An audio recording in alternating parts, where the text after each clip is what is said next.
August, nakita mo ba yung electric bill? I took care of it, ate. Ha? Paano mo ginawa yun? Binenta ko na yung gaming account ko. Sawa na rin naman ako sa game na yun eh. Okay, sige. Pupunta na lang ako sa office, ha? May kailangan ka ba? Huwag mo na ako isipin, ate. Okay lang ako. Okay.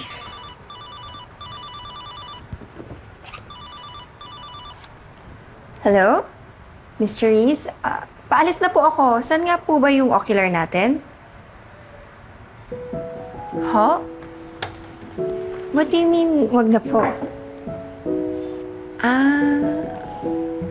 Sige po. See you na lang po sa office bukas.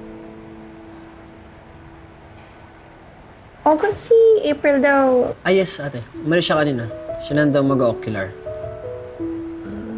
Sige, mag-grocery na lang ako. Hindi, ate. Siya rin daw mag-grocery after ocular.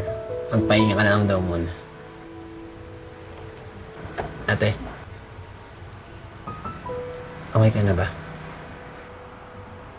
Katukin mo na lang ako sa kwarto ko, ha? Kapag nandiyan yung grocery. Para makapagluto ako. Ha? Okay?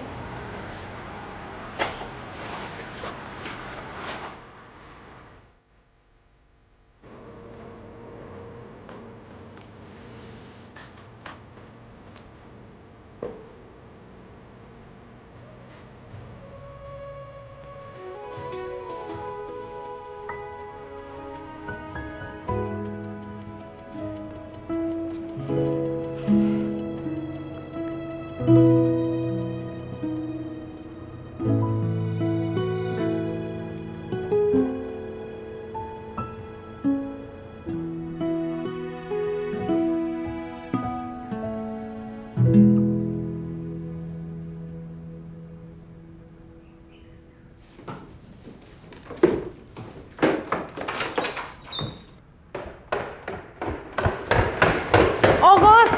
Sabi ko naman sa'yo. Ate, kain na tayo? Kaya na, ate.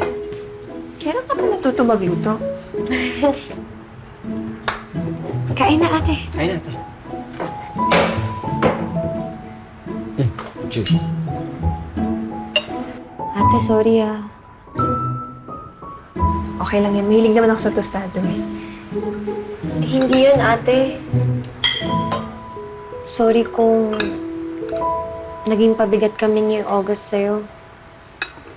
Sorry kung naging pasaway kami tapos ikaw yung nagliligpit ng mga kalat namin. Siguro talagang nasanay lang kami na iasa sa'yo lahat. Pero promise ngayon, na-realize na namin na mas kailangan mong unahin naman yung sarili mo. Hindi puro kami. 'Di ba?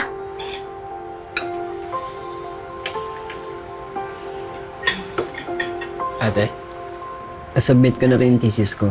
And sabi ni Sir Bello, maganda raw. Congrats! Finally! Wow naman, makakapagtrabaho ka na rin. Oo, until makaipon ako ng kapital para sa business na gagawin ko. Yan. Kahit pa paano, di ba? Meron plano. Tama. Congrats ulit, ha? Ako rin, ate. Nakausap ko si Miss Cherise.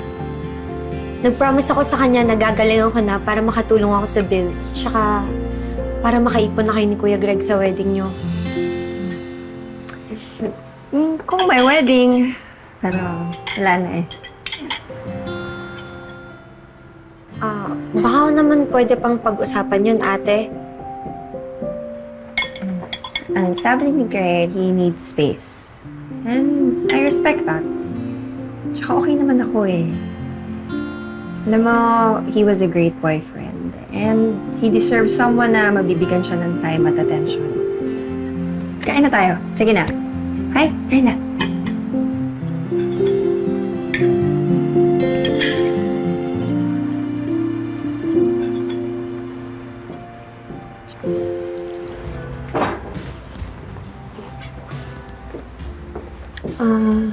Kuya, pwede ka ba namin makausap?